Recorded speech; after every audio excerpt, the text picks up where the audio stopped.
In my favorite book of blessings, Circle of Grace, Jan Richardson writes the following: Will you meet us in the ashes?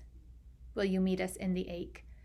And show your face within our sorrow, and offer us your word of grace. The blessing, written for Ash Wednesday, is one I read often. It conjures up images of Ash Wednesday services in which I would stand in front of congregants I loved and place an ashen cross on their forehead, offering a word of grace. It reminds me of moments I stood in front of someone and received an ashen cross and a word of grace. Ash Wednesday is a day we are often deeply aware of our need for grace and the gift of God's lavish grace.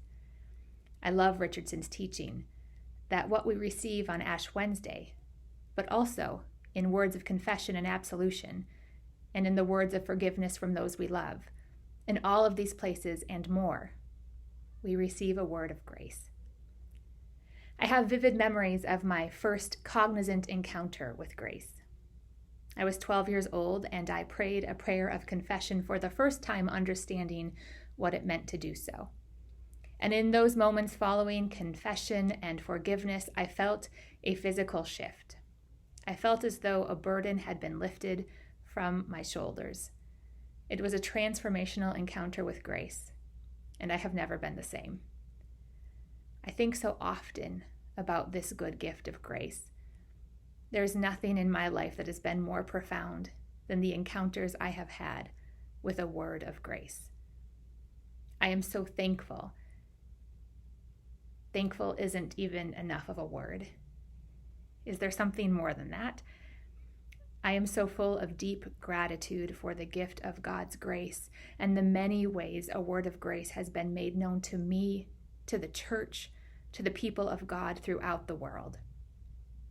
I pray that you also know the abundant grace of our loving God in your everyday life. I pray that you have known transformational grace that shifts your life and leaves you changed. And I want to offer you an invitation to become purveyors of a word of grace, to think on the gift that grace is, and to speak it as freely and often as possible. There are so many things that are hard right now, and there are too many platforms in which we are invited to air our grievances, our judgments, our indignations. But what if when given the chance, what if every single time we are given the chance, we spoke a word of grace? How deeply would we and all of this beloved creation be changed if the words we heard were words of grace and the words we spoke were more of the same? I'm all for thoughtful dissension, for caring questions and nudging. And I am not speaking of a grace that turns a blind eye or lacks healthy accountability. That's really not in keeping with my understanding of grace anyhow.